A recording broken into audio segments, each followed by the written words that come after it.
What up, ladies and gentlemen? Welcome back to episode 3 of the Story Player Career Mode with Sheng. Last episode, he partook in the pre-season tour, was offered a youth contract by FC Zurich, and so we can see him here heading over to the training ground in order to be able to sign that youth contract and technically become an FC Zurich player. I am told that he will be wearing the number 25 shirt during his first season, at least with the club. There he is as he arrives at the training ground to get the contract sorted. Of course, it's going to be interesting because he's given a 6 months kind of period on that, youth contract, and then depending on how that one goes, he might then be given a proper pro contract. So in today's episode, most likely he is going to make his debut for his new club. We'll see that pan out. But if you did miss last episode and you didn't see the contract that was on offer, I am going to show you that contract again in just a moment as it pops up on the screen. There he is checking out where he'll be doing most of his training for the next 6 months.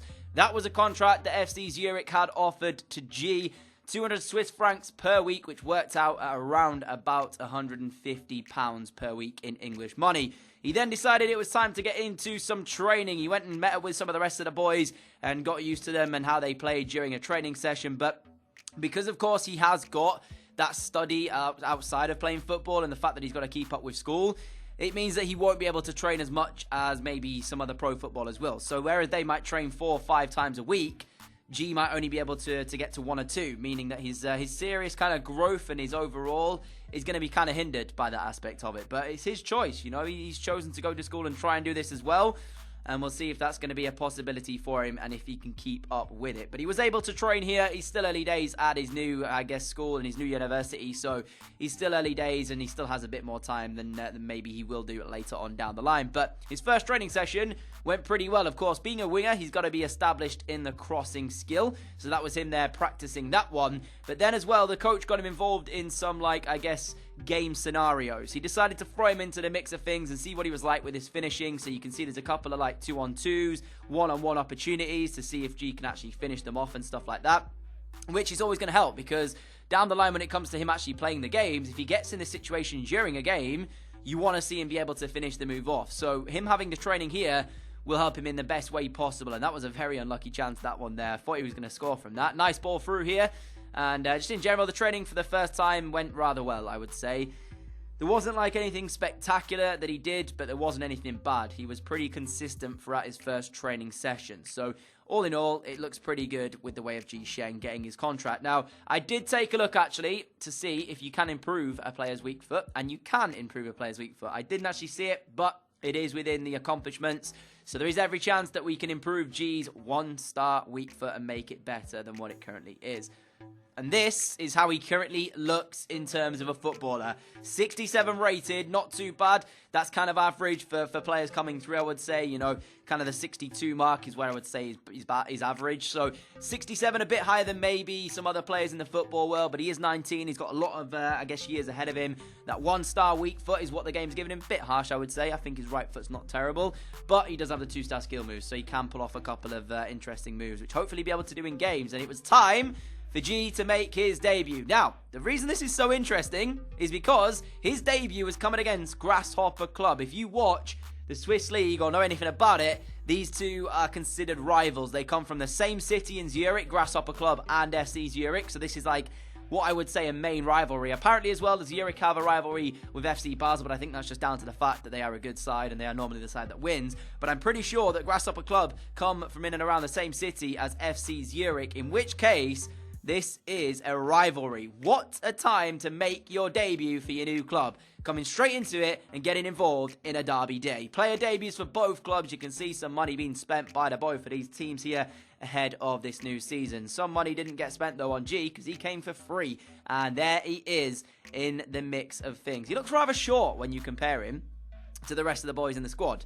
He's actually 5'6" is G. So not the tallest, not the shortest, but there, he looked really, really short comparing it to the other ones. Anyways, so cool to see him in the team for today's game, out on that right wing spot. It's a 3-4-3 play by FC Zurich. It's going to be interesting to see how they kind of work that one out because there's 2 wingers playing on the same side as each other, especially on that right-hand side, G and the man that's playing right mid. So they've got to kind of work together and decide who's going to drop, who's going to go. But luckily for Zurich, They got the first chance in the game, 12 minutes in, and it was a penalty given for not much of a challenge, but I would say this is still a penalty. And it wouldn't be a derby day without a spot kick, would it? So, number 8, bringing his man down in the box there. I don't exactly think that it was a massive, major penalty. I've seen some refs give it, and I'm sure some refs wouldn't.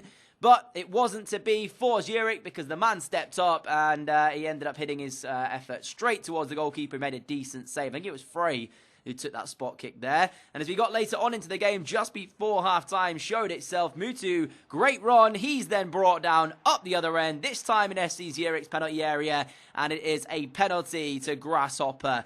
And it means that they now have the chance to take the lead in this derby day.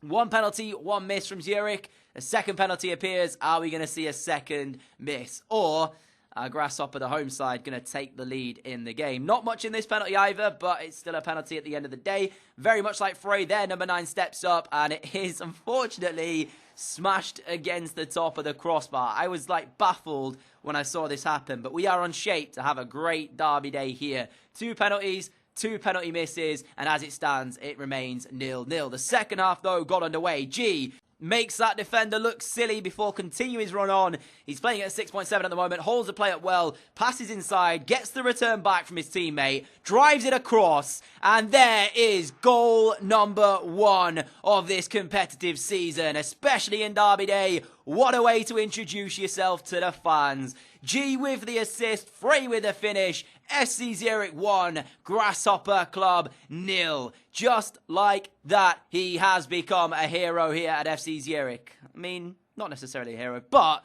certainly the fans will be on the back of Ji Xing, singing his praises for that one. It was created completely by the Chineseman. He ran down the right-hand side, beat his defender before driving that cross straight across the face of goal towards Frey. And there he is celebrating with his teammates. First goal in the RSL for Michael Frey. First assist of his career in competitive games for Ji Sheng. Now, moving on, 55 minutes in. Again, FC Zurich at this point didn't let up. They created more opportunities. This one is the pick of the 2 goals from the afternoon. Edge of the area, number 22, turns inside on the right foot and strikes it past the oncoming goalkeeper on the attempted goalkeeping save. And it is now Grasshopper Club 0, FC Zurich 2. In a game that is Derby Day, it could have been so much different, this one. 2 penalties to either side, both missed, and it's 2 goals from open play, which is separating the 2 teams as we head to the 90th minute whistle. And actually, that was his final contribution, Barug, there, because he ended up getting taken off after that. Interesting. Anyways, 90 minutes on the clock. SC Zurich off to winning ways with Ji Sheng in their side. He made his debut in the derby, and what a debut it was from the young man. Tell you what, if he plays like that this season, he is most certainly going to get a pro contract here at FC Zurich. What a way to start off with a new club. He's still wearing the weird green boots though, so he's going to have to invest in probably some new ones later on down the line. I'm sure when he gets his first paycheck in of 150 Swiss francs, he'll have enough to go out and buy himself some new boots and enjoy his new money. Because at the moment, provided that he keeps up with his studies and does it correctly and, of course, gets the right grades, his dad doesn't have to know about his footballing, kind of dreams and his career as it stands at the moment. Because his dad is still going to fund him, provided that the results are coming in from his studies.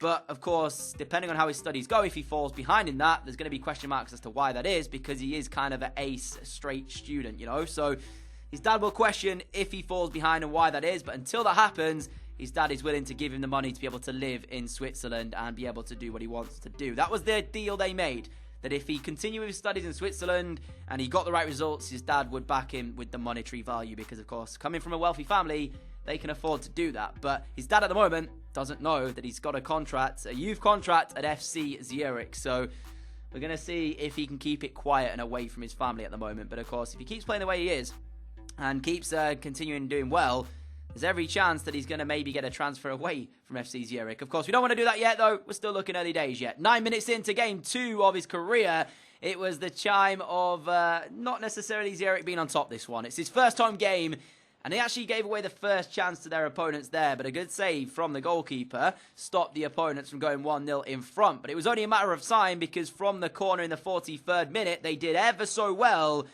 and a fantastic finish in all honesty, and it was 1-0. to the away side here against FC Zurich. So the home debut, not exactly going to plan for G.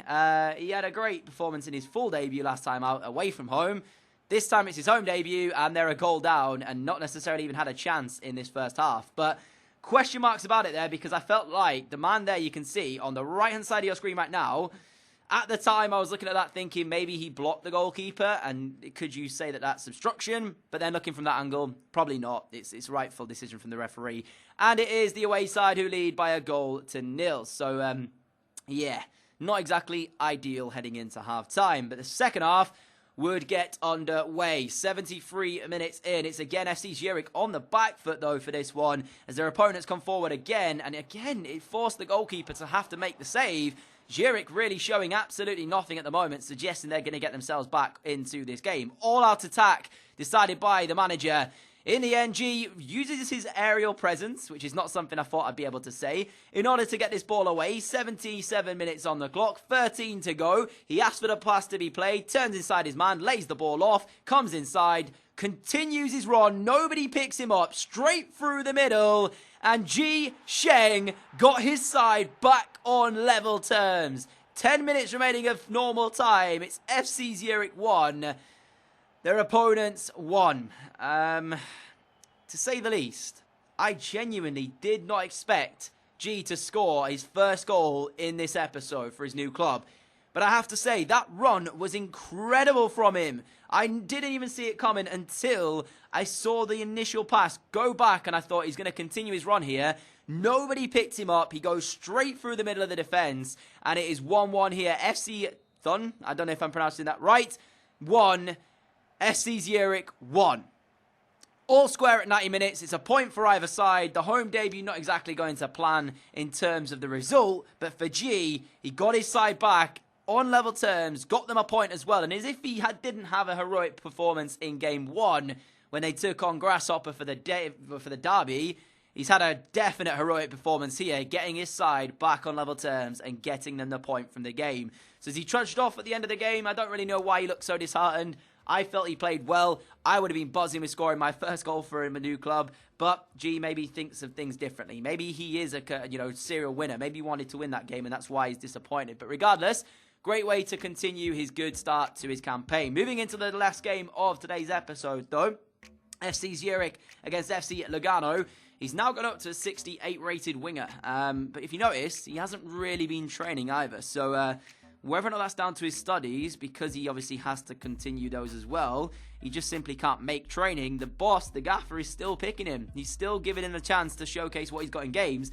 So clearly he's going off his performances and not what he's doing on the training field, because he hasn't been in training since the first week that he came to the club and trained with his squad there.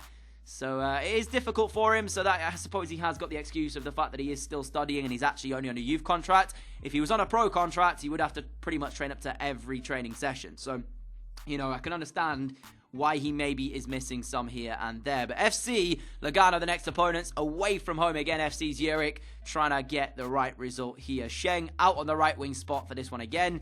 Looking pretty good at the moment. So game getting underway, and it is going to be Zurich with the first chance. The Lugano goalkeeper here throwing it out. G read it like a book, cut inside of his man, got ahead of him, drove it across the heart of the goal, and I tell you what, that is tremendous. For them to be doing stuff like this after only playing 2 and a bit games with each other as a competitive team, it's crazy. Credit to G for reading the goalkeeper's intentions there, but that is just ridiculous. Lovely back heel. Talk about confidence. It is FC Zurich 1, FC Lugano 0. G has had a hand in 3 goals in 3 games so far. 2 assists and a single goal for himself. It's the dream start to partaking in your first team as a football pro. However, what Lugano didn't do defensively, they got right attacking, because 43 minutes in, Ledesma, it was a kind of drop ball, so he kicked it straight through to the Zurich goalkeeper. He looks for Sheng for some reason. He might have called for it, I don't know, but that's not ideal when you got a 5'6" winger trying to win a header. They go straight down the left-hand side, drive it across, very much like Ji Xing's assist for the opener in this one. And there is Lugano's equaliser. Number 7 getting on the end of that cross to prod it home and make it 1-1 right on the stroke of half-time. So Very similar goals, actually, for this one. Lugano scoring what I would call the same type of goal. However, finish, I would say, for Zurich is a bit more extravagant than that one of Lugano. But it doesn't matter because it's 1-1. And as it stands, if it stays like it is, both teams will be heading towards that single point like it was in Game 2 of G's start to his campaign. But I tell you what, I still felt confident. I felt confident the boys were going to do well in the second half. And 49 minutes in, Sheng found his teammate, who found another teammate. Lovely little interchangeable play. Sheng couldn't hold his run because he was offside. He missed the chance anyway. It was a good save from the goalkeeper, but he was rightfully called offside. And as we went into the 90th minute, it was actually Lugano who went closest to finding the winner. Good save from the Zurich keeper there to deny them what would have been the second of the afternoon. From the corner, they didn't let the pressure go, though. It's whipped in towards the middle. It's one in the middle as well. There is the keeper again having to make the save. And it was just a bombardment of corners with literally 2 minutes left on the clock. Again, though, that one was a free header. I felt he should have scored there. It was attempted throwing out. Doesn't work. It luckily goes straight back to the hands of the goalkeeper. And eventually they decide to kick it, ending off the game and getting Zurich a single point. So G, 2 assists and a goal so far in his first 3 games at the club. It's a great way to start it off. But then, some bad news. 2 injuries. Neff and somebody else picking up a 7-month and a 4-month injury. So even though G's on a youth contract, it's not ideal because he might get called upon to play more games than possibly he can actually do in regards to his studies. But as the kind of season kicks off, that's how the table looked. Zurich in 4th place after 3 games, 1 win and 2 draws from their opening 3. Young boys winning 3 out of 3 so far. FC Basel not starting off great. They've lost a game already. They've played 4 and are on 7 points. Grasshopper Club, not a great start for them either after losing the derby day in Game 1. So as we take a look at player stats, how cool is it that we can see Ji Sheng in 6th place for the goals, but not only that, top for the assists. That is unreal. He's only played 3 games as a pro, and he's already top in the charts. So he decided after getting his first paycheck, he was going to go splash the cash and get himself some new boots. Went back to the boot story where he picked up the original ones, which are quite cheap, to be honest with you. So he went back and decided he was going to buy himself a new pair of boots. And you'll see what he's going to be wearing next episode when he, of course, comes out and uses them again. But you can see he's looking around, deciding what he wanted, because he had a bit more money. He thought, should I get maybe a jacket? Should I go and splash the cash? In the end, decided he would just get some boots. So that's why he's going over to the trainers. After that, it was time for him to go to university, something that we don't really see him doing that often so far in the series. But it was time for a uni day because there was a bit of an issue. He got a message from his professor basically saying to him, look, you're not pulling your weight. You can see as the bus pulled up outside of his uni, that's the message from his professor, who is also called Professor Lynch. He says, G, come and see me in my office ASAP. We need to have a chat about the last piece of work you turned in. This is not what I expect from somebody such as yourself. So the question mark now is he struggling to juggle football and school life? Because clearly, for this straight-A student, the work he turned in, they have high expectations at this university, and that wasn't good enough. And remember, he's got to give his dad an update on how his studies are going pretty shortly. So we'll see how that's going to pan out next episode and see what the repercussions are going to be in terms of that one for his studies. But if you enjoyed today's episode, a like rating would be greatly appreciated. As I always say, guys, thank you for your massive, incredible support. As always, it's incredible to see. Also, make sure you subscribe if you're not already. Make sure you can do it down below. Hit the notification bell so you never miss an upload. I am going to try and get this out as much as I possibly can. It's a bit more difficult to do it, though, with the fact that I have to add the story and think about it and stuff like that. So hopefully you understand. Regardless, though, hope you enjoyed this episode. I'm excited for what's next in the next episode for G. I'll catch you all for that very, very soon. See you all then. Adios.